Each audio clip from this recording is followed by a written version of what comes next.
I'm currently putting in the frame and the wall that the refrigerator will sit in this area right here. I'm also framing the stairs that will be enclosed going up to the second floor.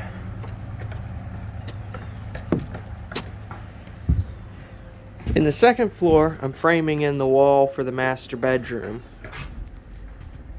And in the area where the stairs come up over the front entrance, there will be another closet.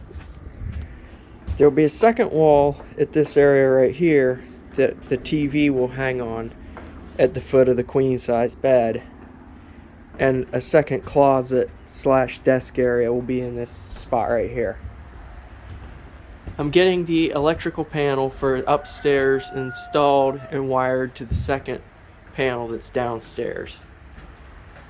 Hopefully in the next few days I'm going to get the siding completed and the roofing material on.